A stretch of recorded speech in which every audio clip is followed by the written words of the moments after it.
परिश्रम के पहले व्याख्या प्रकृति सूत्र के एक 9 का काला सेविती पुत्र अणगार का अधिकार चला था। जब उन्होंने देखा ये जो मुझे मिले हैं हो सकता है अंतिम तीर्थंकर हो चुके हैं और उन्हीं के यह स्थविर होना चाहिए, इसलिए उनसे पूछा।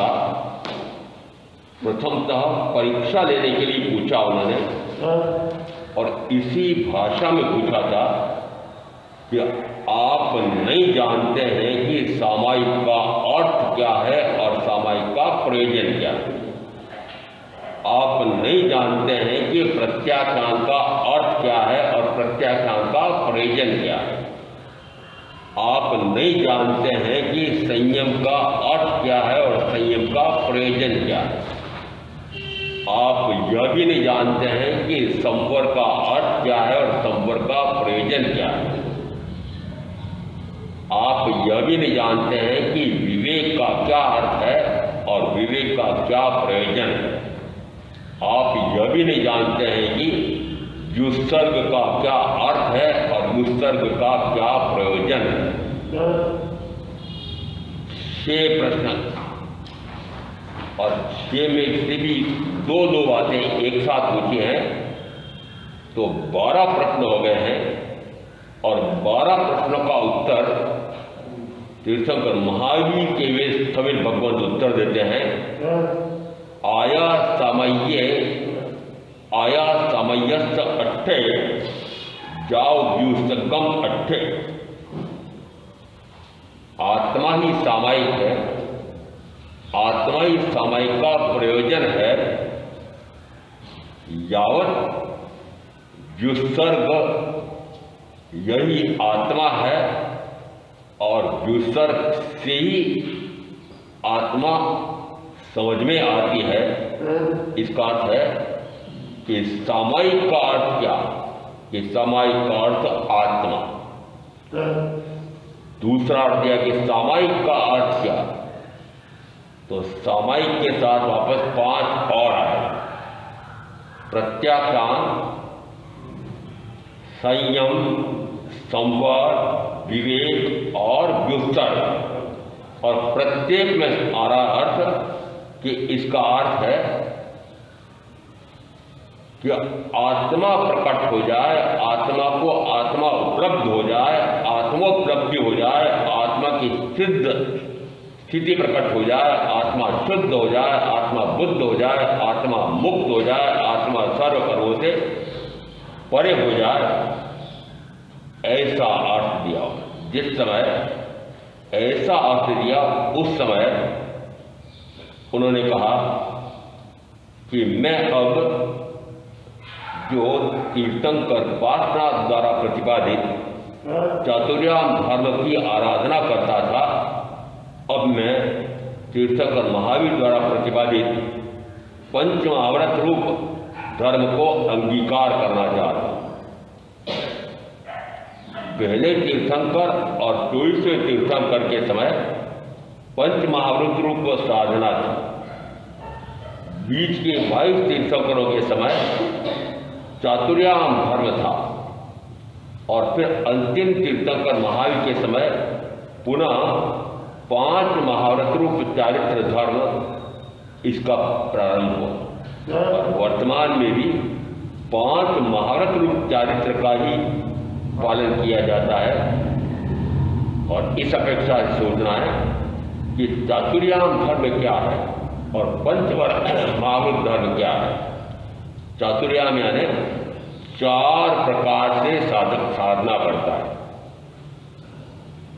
प्रथमतः वह हिंसा, झूठ, चोरी और परिग्रह, इन 4 प्रकार के पापों का पूर्णतः 3 योग से परित्याग करके और वह फिर आत्म साधना में प्रवृत्त होता है। इसमें ब्रह्मचर्य नहीं था। क्यों? ब्रह्मचर्य का अर्थ होता है स्त्री नहीं रखना। तो स्त्री को ही बीच के 22 तीर्थंकरों ने माना कि यह भी एक परिग्रह है। इसलिए परिग्रह की परिभाषा में यदि स्त्री आ गई, पत्नी आ गई, तो फिर एक अलग से और ब्रह्मचर्य नाम के महाव्रत की आवश्यकता नहीं मानी। परंतु 5वें अंतिम तीर्थंकर के संयमी साधु ये कैसे होते हैं? एक तो कहा ये वक्र होते हैं और दूसरा कहा कि ये जड़ होते हैं। प्रथम तीर्थंकर के कहा जाता है कि वे जड़ बुद्धि के होते थे परंतु ऋजु प्रकृति के होते। ऋजु प्रकृति का अर्थ होता है बहुत सरल स्वभावी होते थे, परंतु बुद्धि जड़ बुद्धि थी। बीच के 22 तीर्थंकरों के संयमी वे प्राज्ञ भी थे और ऋजु भी थी। प्राज्ञ का अर्थ है कि विशिष्ट ज्ञान धारक भी थे और अत्यंत सरल स्वभावी थे। पांचवें आर्य में क्योंकि तीर्थंकर महावीर के परिनिर्वाण के बाद 3 वर्ष 8 महीने और 15 दिन बाद 5वां आर्य प्रारंभ हुआ था। और 5वें आर्य में जो मनुष्य जन्मेंगे वे कैसे होंगे, उसके लिए साधु के लिए क्या कहा कि साधु ये वक्र होंगे और जड़ बुद्धि वाले, दोनों उल्टे हो गए। बुद्धि तो हो गई भ्रष्ट और फिर कुतर्की हो गए। ये दोनों के उदाहरण आए हैं, कौन सूत्र में ही है, अन्यत्र भी मिलते हैं। ये कैसे हो? एक दिन शिष्य गोचर पाने के लिए निकले, वापस आने में देर हो गई तो गुरु ने कहा देर क्यों हो गई? क्योंकि रास्ते में एक नट का खेल हो रहा था तो मैं उसको देखने लग गया। नहीं, साधु को नट का खेल देखना उचित नहीं है, आत्म साधना में वह बाधक बनता है। इस प्रकार का नट का खेल मत देखना। अब उस काल में, उस युग में वो नट नटी का खेल बड़ा महत्वपूर्ण माना जाता था। काल के अनुसार होता है। सड़क पर जो लंबे लंबे बांस गाड़े जाते थे, ऊपर ही ऊपर छोर पर एक पतली सी रस्सी बांधी जाती थी। बांस पर चढ़कर फिर रस्सी पर वह नाचता था नट, और नटी भी उसमें साथ में नाचती थी प्रेमी प्रेमिका। इसका अर्थ है कि सोचो कि इतना ऊंचा तो बांस, पतला सा बांस, और उसके बाद वो पतली सी रस्सी, और उस रस्सी पर नाचना वह कितना जोखिम भरा है और कितना कला कौशलपूर्ण मानना चाहिए। और उस समय इस प्रकार के नाटक को बड़ा महत्व दिया जाता था, यहाँ तक कि राजा के राजमहलों में भी नट नटी के इस प्रकार के खेल होते थे। और ऐसा नट नटी का खेल हो रहा था तो उस समय वर्णन मिलता है कि शिष्य एक नट का खेल देखने के लिए रुक गया था। गुरु ने कहा कि साधु इस प्रकार के खेल नहीं देख सकता है, अपने साधनाचार में दोष लगता है, आत्म साधना का भंग होता है। जो आज्ञा हमारा है, तो जो आज्ञा गुरुदेव कह करके दूसरे दिन फिर वापस जिस समय वो गोचर पाने के लिए जाता है, देर हो गई थी। फिर गुरु ने पूछा आज विलंब कैसे हो? मैं नटी का खेल देखने लग गया। तुमको कहा था ना कल नहीं देखना चाहिए, आपने तो नट का खेल देखने के लिए मना किया था, नटी का थोड़ी किया।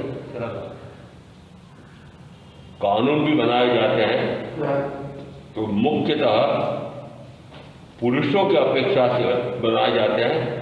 तो पुरुषों में मनुष्य और स्त्री दोनों होते हैं, तो सामान्यतः पुरुष लिंगी की अपेक्षा से सारे कानून बनते हैं। उन कानूनों में दूसरी धारा में लिखा जाता है जहाँ पुल्लिंग है वहाँ पर स्त्रीलिंग सम्मिलित है, अन्यथा विशेष स्त्रीलिंग के लिए न कहा जाए। तो इसका अर्थ है यदि पुरुष को संबोधित करके लिखा है तो उसमें स्त्री का समावेश हो जाता है। उसी प्रकार से आध्यात्मिक मानो यदि गुरु ने कहा कि नट का खेल नहीं देखना तो उसमें नटी का खेल सम्मिलित हो जाता है। परंतु 5वें आर्य के शिष्य कैसे होंगे कि वस्तुतः एक तो होंगे वो जड़ और दूसरे होंगे वक्र, टेढ़े मेढ़े चलने वाले। आपने तो मुझे नट का खेल देखने को मना किया, नटी का तो मना नहीं किया, तो नटी का खेल देख रहा था। इसका अर्थ है कि पांचवें आर्य के संयमी कैसे हो जाते हैं, वक्र और जड़। उदाहरण देते हैं कि जिस समय महासती मृगावती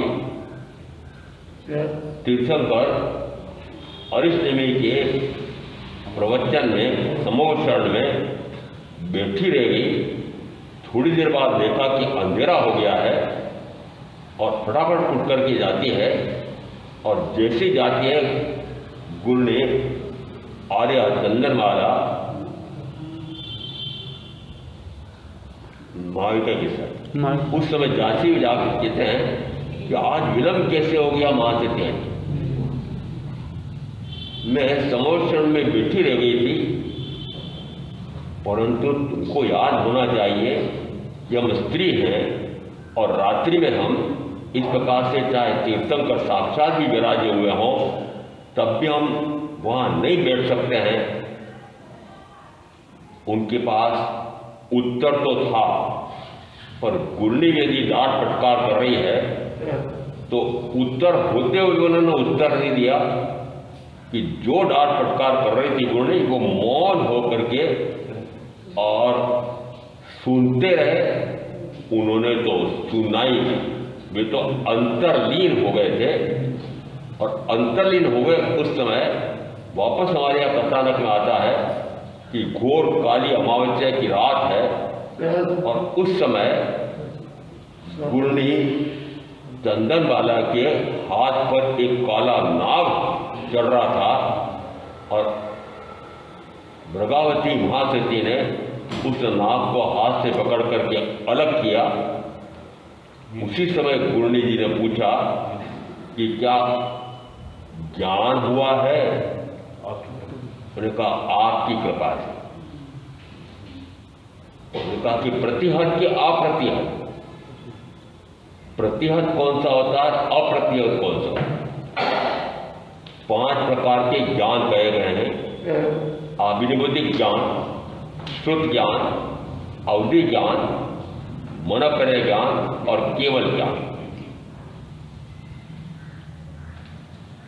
ये 5 प्रकार के ज्ञान में प्रथम 4, उसमें से प्रथम 2 ये इंद्रिय प्रत्यक्ष ज्ञान माने जाते हैं, और बीच के 2 ये आत्म प्रत्यक्ष माने जाते हैं, और 5वां यह सकल प्रत्यक्ष माना जाता है।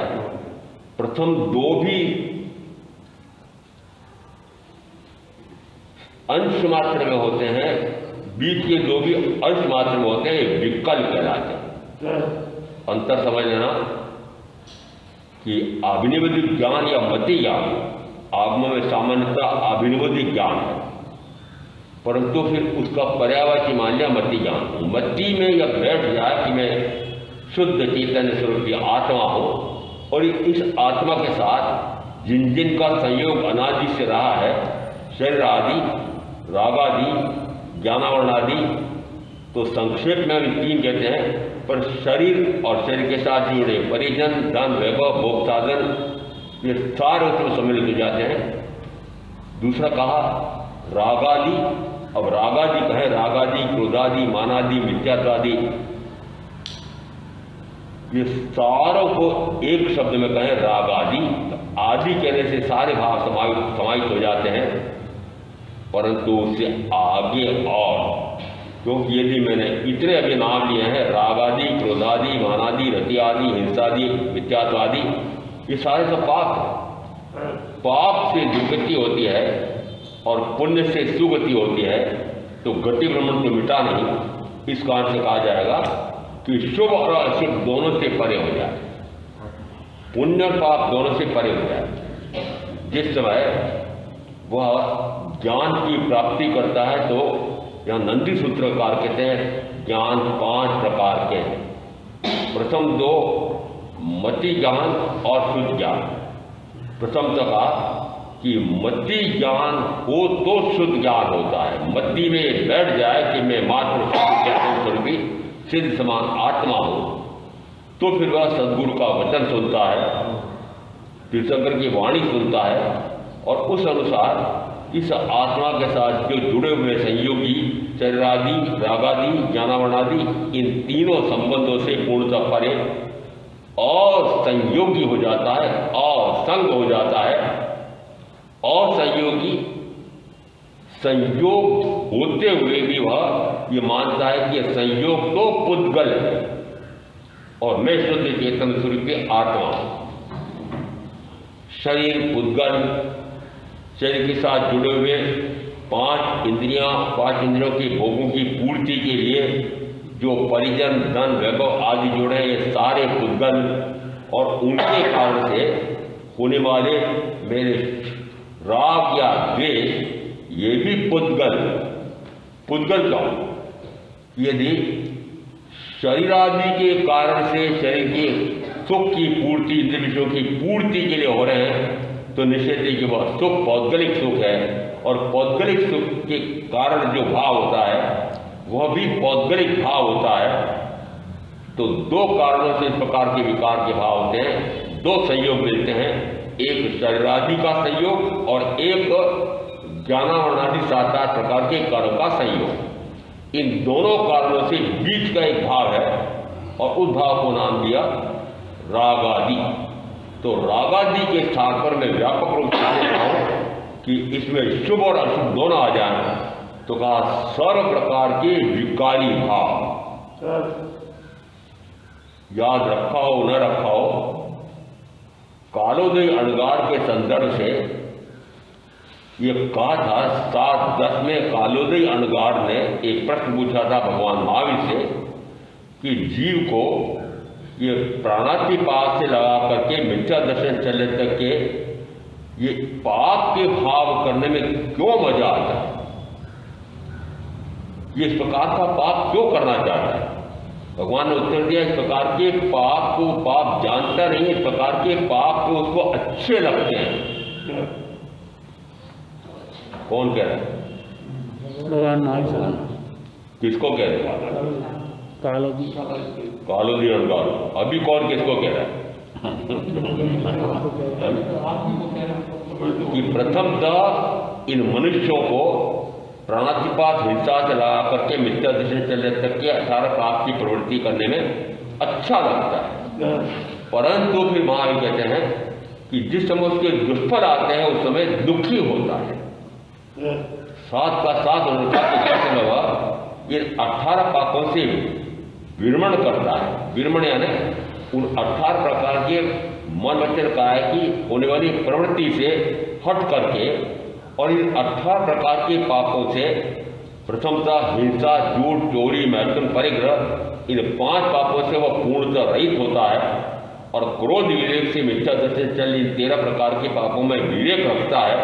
इसका अर्थ है कि प्रथम 5 पाप तो जीवन भर के लिए 3 योग से पूर्णतः परित्याग कर देता है और शेष 13 पापों में विवेक का अर्थ होता है निरंतर वे मंद मंद मंद मंदतर मंदतर मंदतर बलतर मंदतम बंद, इस प्रकार की साधु की चर्या होती है। इसका अर्थ है कि वो पाप से भी परे हो जाए और पुण्य से भी परे हो जाए। इस अपेक्षा से कहा कि दोनों कर्म का आश्रय बंद कराने वाले हैं, दोनों गतियों में ले जाने वाले हैं और गति कोई सुखदायक नहीं है। तो फिर तीर्थंकर का उत्तर कालोदय अणगार को क्या आया कि जिस समय वो 18 प्रकार के पापों से विरमण करता है, विरत होता है, जब उसको उसके अच्छे फल आते हैं तो उसको सुखद लगता है। वो सुखद कब लगता है कि जिस समय 18 प्रकार के पापों की प्रवृत्ति छूट जाती है तो सुफल आता है। सुफल आता है तो वो प्रसन्न होता है। इसका अर्थ है कि प्रथमतः 18 प्रकार के पापों में मनुष्यों को सुख लगता है। ऐसे मनुष्य अज्ञानी, मिथ्यात्व कहे जाते हैं।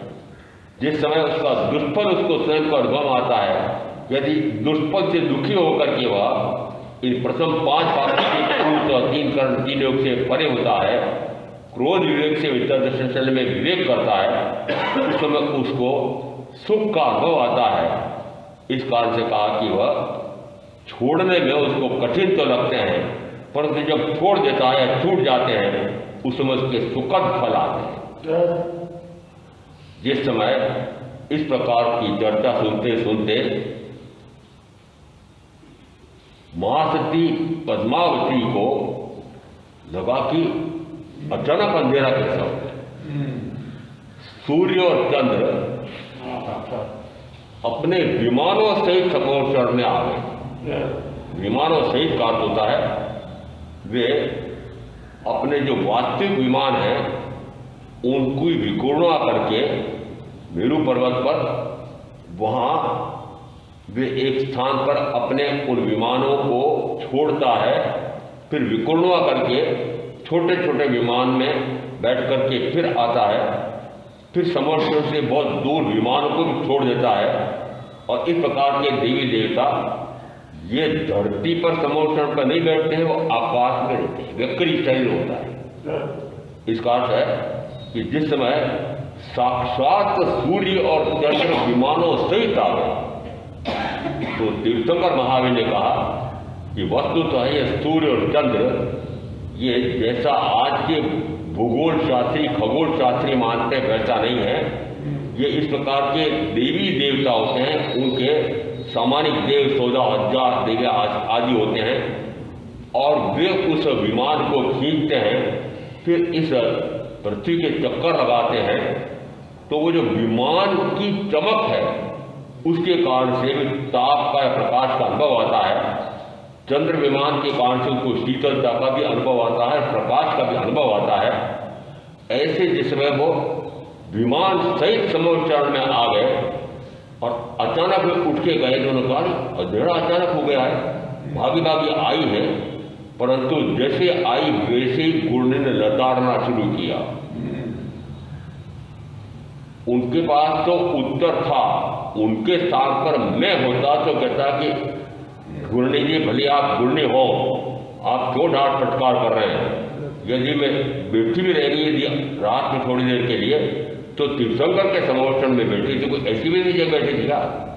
और फिर यदि बैठी भी रही तो उस समय मुझे क्या पता कि सूर्यास्त हो गया है। सूर्य और ये विमान सहित वहां पर बैठे थे तो एकदम इतना प्रकाश हो रहा था। और फिर जब उठ के गए वो तो मुझे लगा कि अंधेरा हो गया, तो आई नहीं, कोई तर्क वितर्क नहीं किया, गट गट सुनते रहते हैं। और सुनते सुनते सुनते सुनते मात्र मन की, वचन की, काया की प्रवृत्तियों से भी परे होकर के फिर आत्मगुप्त हो जाते हैं। आत्मगुप्त होते ही निरंतर स्व का ही जानना, स्व को ही देखना, स्व में रमना। स्व यानी आत्मा, अपने आप को अपने ज्ञान गुण से जानना, अपने आप को अपने दर्शन गुण से जानना, अपने आप ही अपने सुख गुण में विहरण करना, अपना उपयोग मात्र अपने आप पर स्थिर करना। ऐसी सर्वोत्कृष्ट साधना, आत्म साधना चल रही थी। जिस समय उन्होंने वह अमावस्या की घोरी घोर काली रात में वो काला नाग देखा कैसे, वो कौन से ज्ञान से देखा जा सकता है, केवल ज्ञान। तो मोक्ष मार्ग प्रवचन की पहली प्रश्नावली में मैंने ऐसा प्रश्न किया था कि बताओ वो कौन से ज्ञान से उन्होंने यह जान लिया था।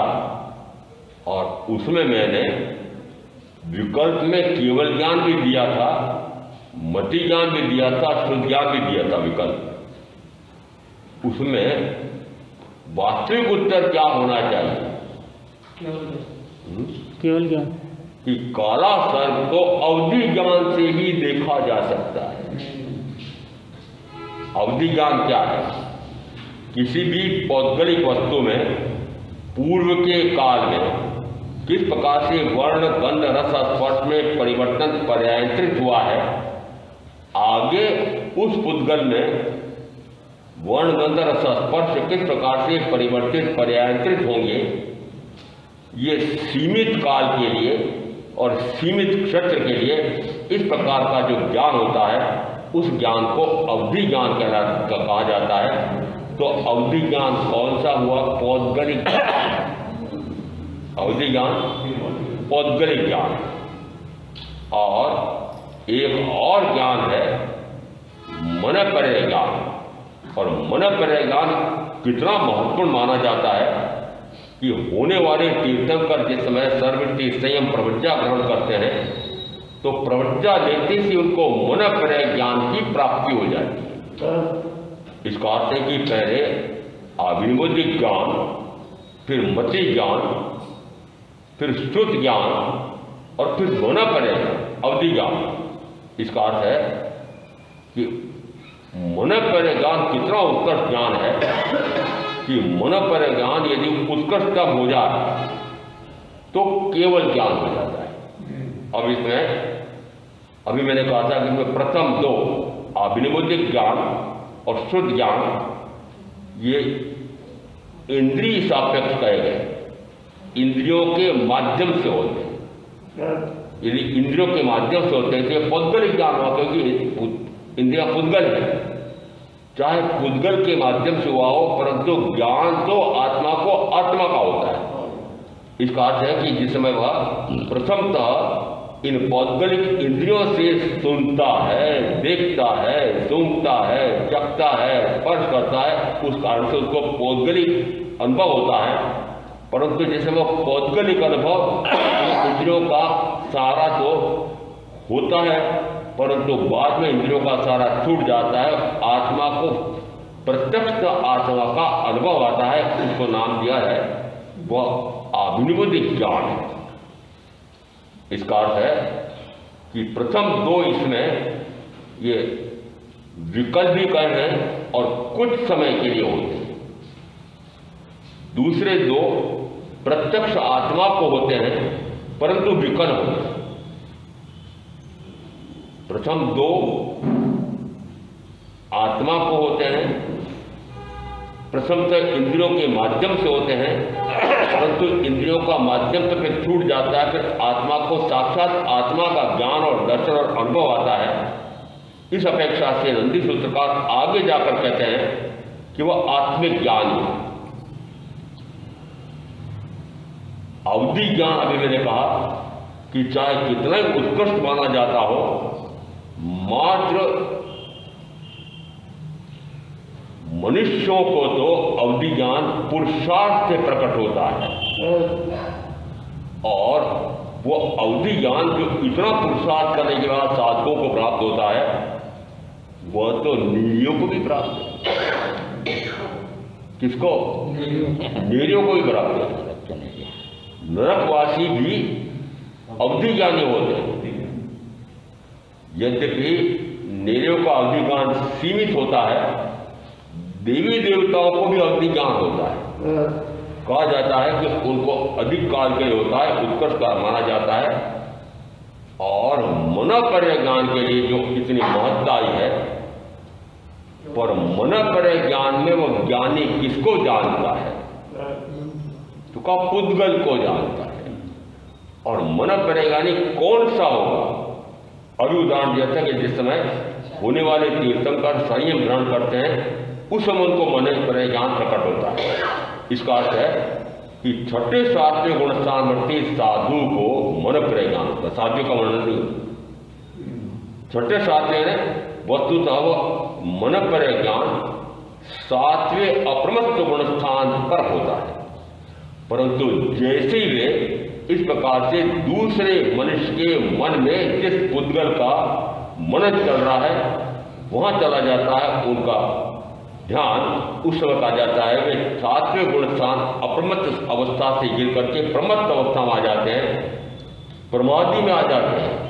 और प्रमादी होते हैं क्योंकि वो पुद्गल को जान रहे हैं। सन्नी पंचेंद्री मनुष्य, और ये इस प्रकार के मनुष्य कहाँ होते हैं? तो कहा ये मनुष्य क्षेत्र के सन्नी मनुष्य और तीन पंचेंद्री इनके मनोगत भावों को जान लेना, उसको कहा मन पर ज्ञान है।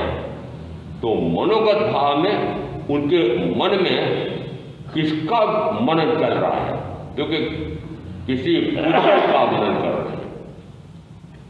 मन पर ज्ञान की बड़ी महत्ता तो मानी है, पर मनन किसका हो रहा है?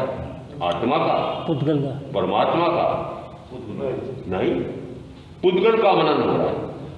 तो फिर पुद्गल पुद्गल का जो ज्ञान हो रहा है ये क्या बड़ा भारी मान चुका है, मना करेगा।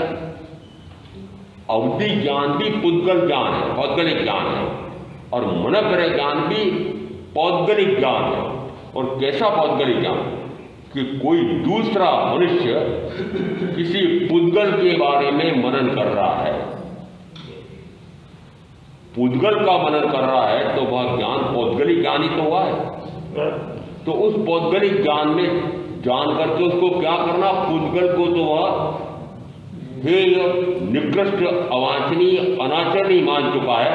क्योंकि जब तक पुद्गल पर दृष्टि है तब तक आत्मा पर दृष्टि नहीं है, और जब तक आत्मा पर दृष्टि नहीं है तब तक आ जाता है आत्मज्ञान हो ही नहीं सकता है।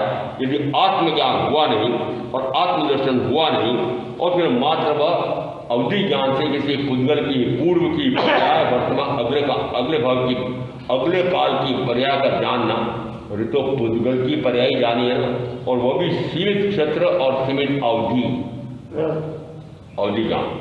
मनकर ज्ञान में वो किसी और के मन में क्या क्या विकार के भाव चल रहे, विकारी भाव भी पुद्गल है, विकारी भाव पुद्गल है।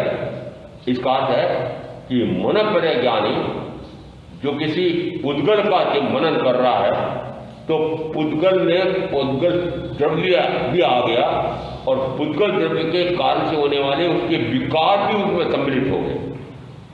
तो वह मनपर ज्ञान किस काम का कि ऐसे मनपर ज्ञानी उस ज्ञान का कभी उपयोग करते नहीं, करेंगे। दूसरे के मन में किसी पुद्गल का मनन चल रहा है, मुझे क्या लेना है, मुझे क्या लेना। और वो पुद्गल का ही तो मनन कर रहा है, आत्मा का कर रहा है क्या। वस्तुतः ये दो ज्ञान, अवधि ज्ञान और मनपर ज्ञान, ये साक्षात सीधे आत्मा को होते। प्रथम दो अभिनिवेदिक ज्ञान और श्रुत ज्ञान ये होते आत्मा को ही है, परंतु उसमें प्रथमतः इंद्रियों की सहायता लेता है। इंद्रियों की सहायता से जो ज्ञान प्रकट होगा तो वो पौद्गलिक होगा। आगे फिर सूत्रकार जो देते हैं और उसका स्पष्ट आ रहा है कि वो पौद्गलिक इंद्रियों की सहायता बंद हो जाती है और सीधे आत्मा आत्मा को जानता है, आत्मा आत्मा को देखता है।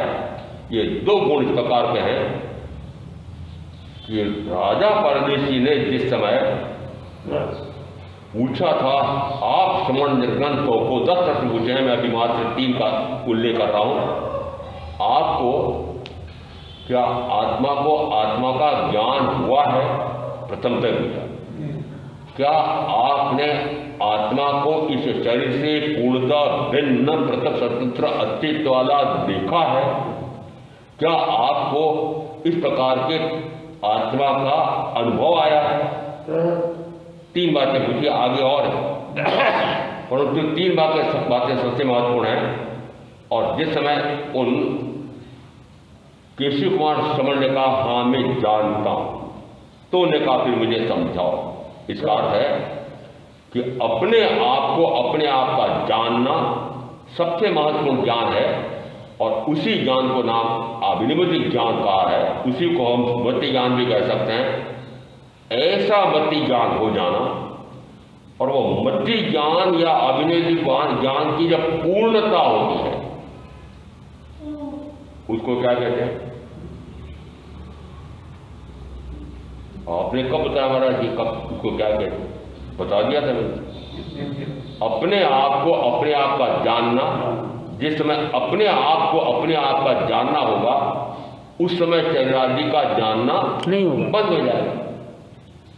तो फिर जानना किसका हो रहा है, आत्मा का। अब जिस समय अपने आप को अपने आप का जानना हो रहा है तो वो जानना जानना जानना कहा जाता है। तीसरे चौथे आर्य में भी, महाविद्य क्षेत्र में विचरने वाले भी, वर्तमान का 5वां उसकी मनुष्य साधु, उनको भी अप्रमत्त 7वें गुणस्थान तक की साधना ही रह सकती है। और 7वें गुणस्थान तक मात्र अप्रमत्त दशा एक अंतर्मूर्त की होती है, और एक अंतर्मूर्त में 2 आवली का 3 आवली का कम मिला करके कम करके मानो 48 मिनट 2 घड़ी एक मुहूर्त। तो वहां से लगा करके कितना हो सकता है कि 2 आवलिका से कम पूरा एक मुहूर्त उसको कहा जाता है एक अंतर मुहूर्त ही वह आत्मा में स्थिर रह पाता है। और महामुनि ऋषभ देव को निरंतर 2 घड़ी तक आत्मा में रमणता करना 1000 वर्ष लगे। इसका अर्थ है कि 1000 वर्ष तक वे मात्र 2 घड़ी से न्यूनतम धर्म ध्यान की साधना तक रहे और धर्म ध्यान के आगे शुक्ल ध्यान 4 प्रकार के ध्यान गए। उसमें प्रथम 2 तो हे निकृष्ट हैं, 8 ध्यान रुद्र ध्यान, फिर कहा धर्म ध्यान और शुक्र ध्यान। तो धर्म ध्यान वर्तमान में या कहो तीसरे चौथे आर्य में महाविनय में ऐसे साधक हो सकते हैं कि जो मात्र वहीं तक रह जाते हैं, केवल ज्ञान का पर्यावरण कहा जाता है वह नहीं होता है। अभी उदाहरण दिया कि प्रथम श्रवण ऋषभदेव को 1000 वर्ष तक वह मनव करे ज्ञान के आगे वाला कार्य, वह इस प्रकार का ज्ञान उनको नहीं होता है। इसका अर्थ है कि जो कहा जाता है कि वर्तमान के 5वें आर्य में भी इस प्रकार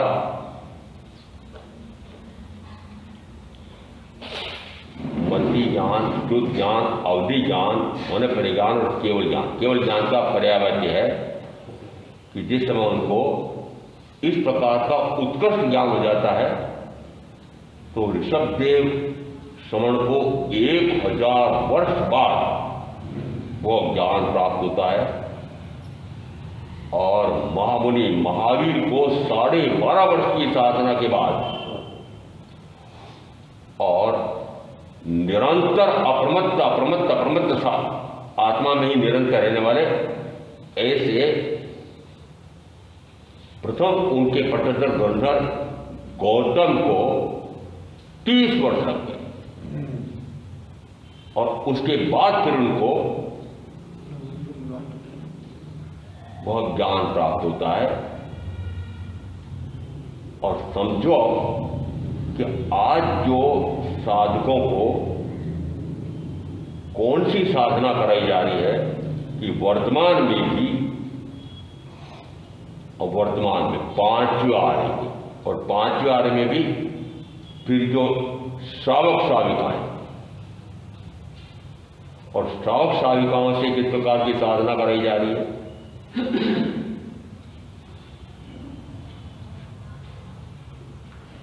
आर्य ध्यान रौद्र ध्यान को छोड़कर धर्म ध्यान और धर्म ध्यान के आगे शुक्ल ध्यान। कौन सी साधना हो रही है? शुक्ल ध्यान।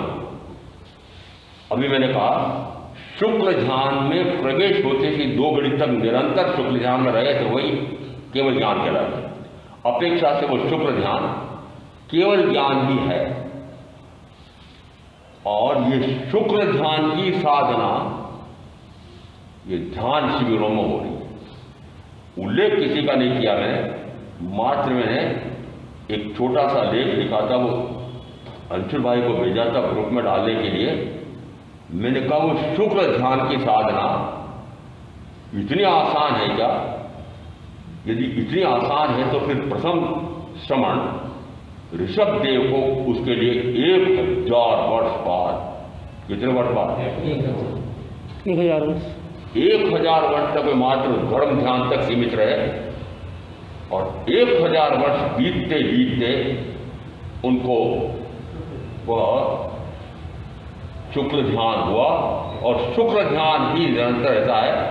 शुक्ल ध्यान का दूसरा पाया एकत्व वितर्क अविचार दशा। पृथक्त्व वितर्क सविचार दशा, ये पहला शुक्ल ध्यान का पहला पाया है। पृथक्त्व वितर्क सविचार दशा। सविचार यानी कि विचार चल रहा है। क्या विचार चल रहा है? आपके जैसे खोटे विचार नहीं, विचार चल रहा है मैं शुद्ध बुद्ध मुक्त परिणाम को प्राप्त सिद्ध समान शुद्ध आत्मा, अनंत ज्ञान, अनंत दर्शन, अनंत सुख, अनंत वीर का धारक, अनंत ज्ञान पर्यावान, अनंत दर्शन पर्यावान, अनंत चारित्र पर्यावान। मैं ये काले कलुटे वर्ण गंध रस स्पर्श वाला गुण वाला ऐसा शरीर मैं नहीं, और शरीर मैं नहीं तो शरीर के साथ जुड़े हुए परिजन धन वैभव भोक्ता धन आदि सारे ये कोई मेरे नहीं। ये शरीर आदि रूप मैं नहीं हूँ, शरीर आदि के कांड होने वाले रागादि भाव कर्म रूप भी मैं नहीं हूँ, और ज्ञानादि द्रव्य कर्म रूप भी मैं नहीं हूँ। ये तीनों पौद्गलिक हैं, उद्गल हैं, और मैं शुद्ध चैतन्य स्वरूप आत्मा हूँ। ये तीनों संयोगी हैं, मैं असंयोगी असंग आत्मा। कौन सा विचार कर रहा है? आत्मा। मैं ऐसा हूं, मैं ऐसा नहीं हूं। जब तक इस प्रकार का विचार चल रहा है उस समय तक आ जाता है वह शुक्ल ध्यान का पहला प्रकार है। पृथक्त्व अब यहां पर अभी चल क्या रहा है? मैं ऐसा हूं, ऐसा नहीं हूं। तो ऐसा वह जो विचार चल रहा है वो सविचार दशा गई है। और अब विचारों में कितनी उत्कृष्ट आ गई है कि मैं ऐसा शुद्ध चेतन स्वरूपी आत्मा हूं। शरीरादि रूप, रागादि रूप, ज्ञानामनादि रूप, ये तीनों भूतगल नहीं, तीनों भौतगलिक संयोगों से पूर्णतः भिन्न असंयोगी हूं, असंग हूं, एकाकी हूं, अपने आप में जड़ मात्र अकेला हूं, अकेला ही आया हूं, अकेला ही जाऊंगा, अकेला ही हूं। इस प्रकार का वह ऐसा जिसमें अंदर में चल रहा है, तब भी कहा वह सविचार दिशा है, तब भी कहा वह सविचार दिशा है। और ऐसी सविचार दिशा उसमें प्रथम होने वाले तीर्थंकर को 1000 वर्ष, अंतिम तीर्थंकर को 12.5 वर्ष, और प्रथम गणधर इंद्रवती गौतम को 30 वर्ष लगे। और अब मैं कहूं कि मैं ध्यान से इतना साधना शिविर लगा रहा हूं और आपको शुक्ल ध्यान की साधना कराई जाएगी। सारे के सारे और खचाखच बन जाए पूरी शुक्ल ध्यान की साधना। शुक्ल ध्यान है, शुक्ल ध्यान का दूसरा पाया हुआ एकत्व विभक्त, एकत्व वितर्क, अविचार दिशा और केवल ज्ञान। ऐसी साधना तो चाहिए ना। केवल ज्ञान हो तो सर्व कर्म से मुक्त। जिस समय इस प्रकार की साधना उनाना सुनते हुए मां सती पद्मावती मृगावती किस समय हो रही है? जिस समय आर्या चंदनमाला उनको डांट फटकार कर रही है। अपनी तुलना करना, महाराज प्रवचन में बहुत डांटते हैं, बहुत फटकारते हैं। मंत्री जी शिकायत है ना? हाँ है, इसे डांट फटकारते हैं। मूर्खों, मूढ़ो, महामूढ़ो, पागलों, इसे भी कह देते हैं। और मेरे को मां सती पद्मावती मृगावती, अभी मैंने कहा उनको केवल ज्ञान प्रकट हो गया है, और केवल ज्ञान प्रकट हो रहा था उस समय डांट फटकार सुन रहे थे। तो क्या वो डांट फटकार सुन रहे थे? आत्मा चिंतन, आत्मा कुछ आत्मा में चले गए। जब आत्मा में चले गए तो प्रथमतः वो काला नाग उन्होंने हटाया, तो उनको लगा इनको ज्ञान तो हुआ है। तो पूछा कि कोई ज्ञान हुआ है? आपकी कृपा से। यदि हुआ भी है तो आपकी कृपा से। उनकी कृपा का, उनकी अकृपा थी, उसे डांटे थे। शिष्य को डांट रहे गुरु, और शिष्य कह रहा आपकी कृपा से। तो फिर गुंडी जी ने पूछा कि प्रतिहत ज्ञान हुआ है कि अप्रतिहत ज्ञान हुआ है? कि आपकी कृपा हो तो कम का क्यों होगा? क्या अर्थ निकला? कि अप्रतिहत केवल ज्ञान प्रकट हुआ है। किस समय हुआ है कि जिस समय गुरनी डांट फटकार कर रही है, मेरा जैसा होता तो वापस उत्तर दे देता, क्यों डांट रहे हैं, मैं कोई ऐसी वैसी जगह बैठी थी यार, मैं तो साक्षात तीर्थंकर महावीर के संवर्षण में बैठी थी, फिर मेरी क्या गलती कि सूर्य चंद्र जी एक साथ विमान से वहां आकर के बैठ गए, तो मुझे कैसे पता चलता रात पड़ गई? कोई उत्तर नहीं दिया, कोई उत्तर नहीं है। समझो कि गुरु के प्रति कितना विनय उपासना का भाव है, कितना समर्पण का भाव है कि गुरु ने डांट रही है और वे सुन ही नहीं रहे हैं। किसको सुन रहे हैं? अपने आप को जान रहे हैं, अपने आप को देख रहे हैं, अपने आप को सुन रहे हैं, अपने आप में रम रहे हैं।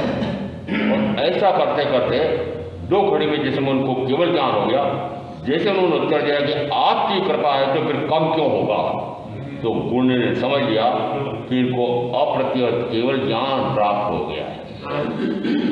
और जैसे ही केवल ज्ञान प्राप्त हो गया तो उनको अंदर में क्या भाव आया, वो मैंने केवल ज्ञानी की भारी असाधना की है। अपने आप अंदर ही अंदर इतना पश्चाताप धिक्कार होता है, और जैसे उनसे वे क्षमा मांगती है तो क्षमा मांगना तो दूर रहा, जिस समय ऐसा अंदर में भाव आते आते आते आते आर्य चंदन माला को भी केवल ज्ञान प्राप्त हो जाता है।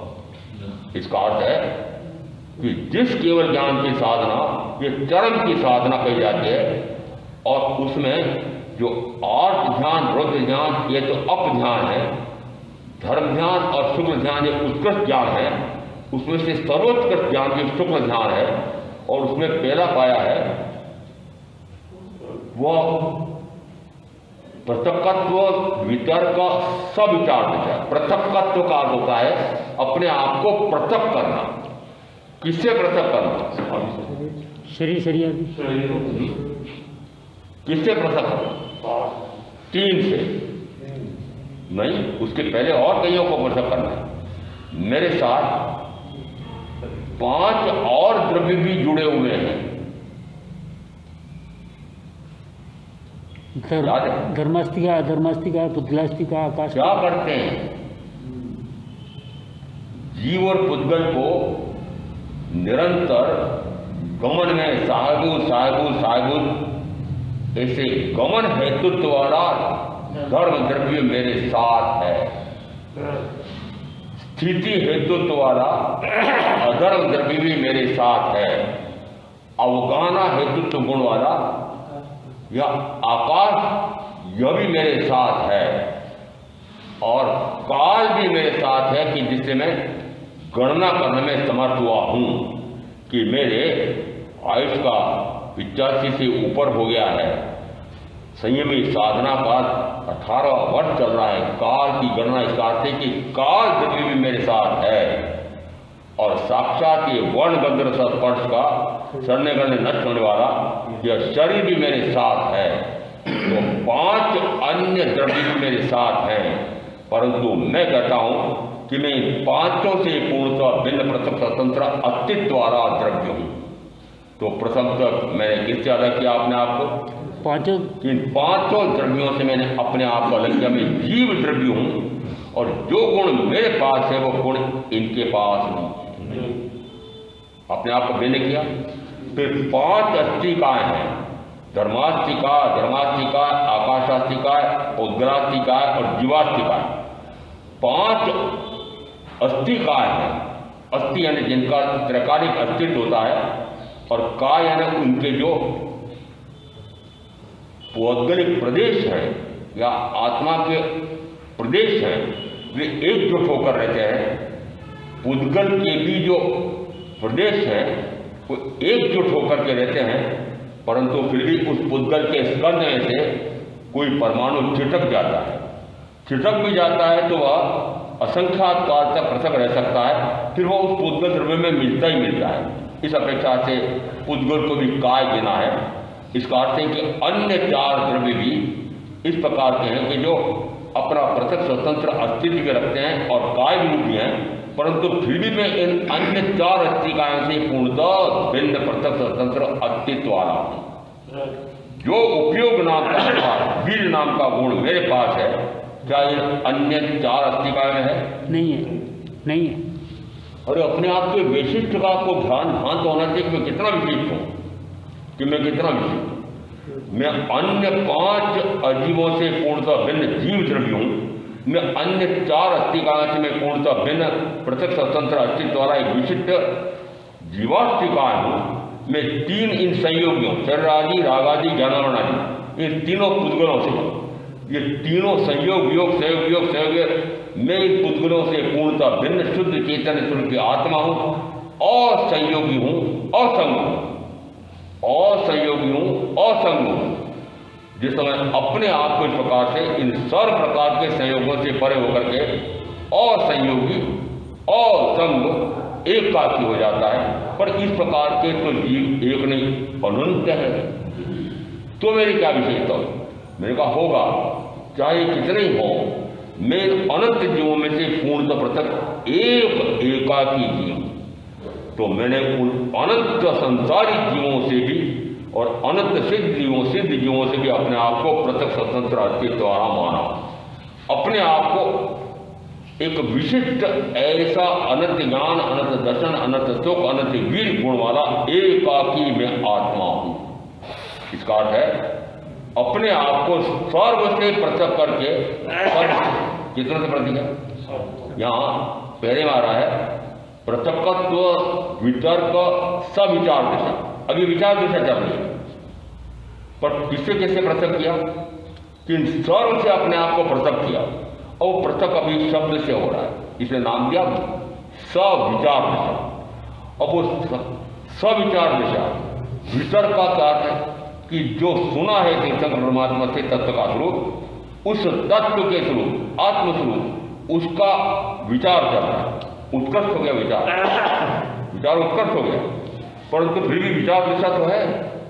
उस विचार दिशा से फिर जब वो जानता है कि मैं ये तीनों संयोगों से पूर्णतः असंयोगी हूं, असंग हूं, फिर यह तय करता है कि 5 अन्य जीवों, अन्य द्रव्यों से पूर्णतः भिन्न हूं, फिर मैं 4 अन्य अस्थिकाओं से मैं पूर्णतः भिन्न हूं, फिर अनंत जीवों से भी मैं पूर्णतः एकाजीव अपने आप में स्वतंत्र हूं।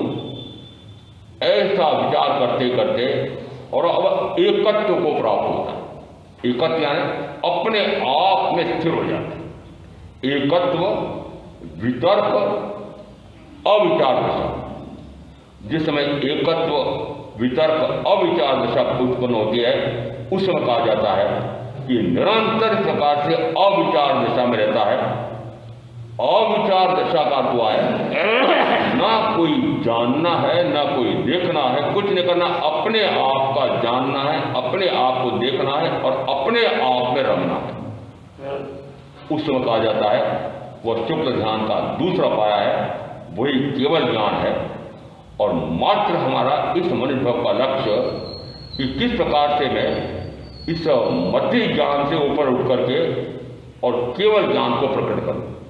मध्य ज्ञान की शुद्धता बढ़ते बढ़ते कितनी हो जाती है कि निरंतर अपने आप का ही जानना, अपने आप का ही जानना, अपने आप का ही जानना, वो केवल ज्ञान। तो इन 5 प्रकार के ज्ञान में से प्रथम 4 ज्ञान यद्यपि कहा जाता है कि उसमें 2 इंद्रियों के माध्यम से होते हैं, 2 सीधे आत्मा को होते हैं, तब भी प्रथम 4 ज्ञान पौद्गलिक ज्ञान है। परंतु उन पौद्गलिक ज्ञान के स्थान पर मैं पौद्गलिक से हट करके जब अपने आप का जानना करता हूं, तो राजा परदेशी को जिसमें उन्होंने उत्तर दिया कि मैं जानता हूं, तो उस समय वो कौन से ज्ञान से अपने आप को, अपने आप का शरीर से पूर्णतः फिर पृथक अस्तित्व से जानते थे? मात्र प्रथम आविर्भूति ज्ञान से। उन्होंने स्पष्ट कहा कि ज्ञान 5 प्रकार के हैं, मेरे पास केवल ज्ञान नहीं है, 4 ज्ञान है। 4 ज्ञान में मैंने कहा अभी कि अवधि ज्ञान से अपने आप का जानना नहीं होता है, पुद्गल का जानना होता है। मन प्यारे ज्ञान में भी वह दूसरा सन्नी पंचेंद्री मनुष्य किस प्रकार के विचार कर रहा है, किसी पुद्गल पर विचार कर रहा है, तो पुद्गल पर विचार कर रहा है, तो पौद्गलिक विचार को जान करके मुझे क्या करना है। इसका अर्थ है कि प्रथम 4 ज्ञान मेरे पास है, परंतु उसमें 3 तो पौद्गलिक ही है। शुद्ध ज्ञान शब्द रूप है, अवधि ज्ञान पौद्गलिक है, मन परिज्ञान पौद्गलिक है, इसका अर्थ है कि उस समय उनके पास ज्ञान कौन सा था? मात्र एक विशेष ज्ञान था, अभिनिबद्ध ज्ञान। उस अभिनिबद्ध ज्ञान से वो अपने आप का जानते हैं, अपने आप का देखते हैं और अपने आप में अनुभव करते हैं। ये 3 उत्तर जब दिए तब उन्होंने कहा कि अच्छा मुझे समझाओ कि यह शरीर पूर्णतः उससे भिन्न है, आत्मा इससे पूर्णतः भिन्न है। उन दोनों की भिन्नता का भेद ज्ञान होने पर आत्मज्ञान होता है। आत्मज्ञान होते से वे देह शरीर के स्नेह लेते हैं और फिर उसका पालन करते करते आयुष का काल पूरा हो जाता है। जिस समय आयुष का काल पूरा हो रहा होता है उस समय पत्नी द्वारा दिया गया जहर चढ़ रहा है शरीर में, उस समय भाव करते हैं कि जहर तो मुझे नहीं मार सकता है, इस शरीर को मार देगा, तो शरीर मेरा है नहीं, मेरे गले पक्का कर लिया। और जिस समय वे शरीर की तो मृत्यु हो रही है और मात्र आत्मचिंतन करते हुए मैं आत्मा हूँ, शुद्ध आत्मा हूँ, ऐसा चिंतन करते करते आयुष का काल पूरा होता है। उस समय वे प्रथमतः सूर्याप देव के नाम के रिद्धि संपन्न देव बनते हैं और अगले भाव में मनुष्य भाव लेकर के मत चले जाएंगे।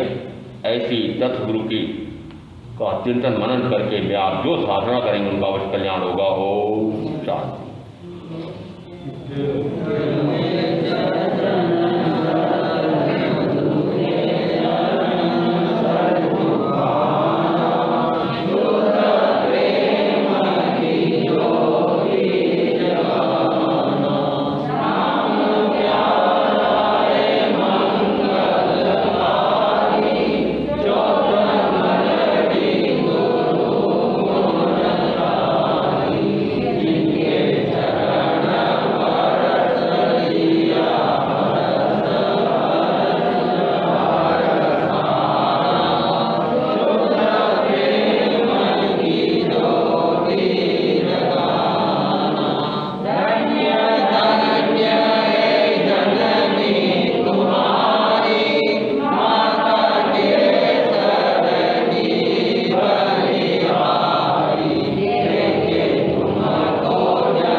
जिन नियमों को पालने की, जिस प्रकार के कोई व्रताराधन करने की और कोई आपके तप त्याग की जिसने जो धारणा कर रखी है, आपके सबके धारणा प्रमाणे कचकान बोध शासन कमण भगवान महावीर स्वामी के चरणों में कोटि वंदन। जय दिवाकर सतगुरुदेव श्री चौथमा जी महाराज साहब के चरणों में कोटि वंदन। गौर तपस्वी पंडित रत्न गुरुदेव श्री उदयमुनि जी महाराज साहब के चरणों में कोटि वंदन। पर्युषण पर्व सानंद संपन्न हुए। अब से व्याख्यान नीचे हॉल में बराबर चलते चलेंगे। ज्यादा से ज्यादा संख्या में व्याख्यान में पढ़ाने की कृपा करें। ऐसा नहीं है कि पर्युषण खत्म हो गया तो अपना चतुर्मास खत्म हो गया। पूरा जो है लाभ, क्योंकि आगम के आधार पर महावीर की वाणी अपने को पहली बार सुनने को मिल रही है। ऐसे में मैं मानता हूं कि अपने पर पूर्व का जो आवरण चढ़ा हुआ उसको उतरने में समय लगेगा। फिर भी लगातार अगर पर 4 महीने महावीर की वाणी गुरुदेव से सुनेंगे तो समझता हूँ कुछ आवरण उतरेगा। अपने जो कहते हैं चिकने गड़े पे कुछ चढ़ता नहीं है, तो कुछ तो चिकनाई उतरेगी और अपने गुरुदेव की वाणी अपने ऊपर चढ़ेगी।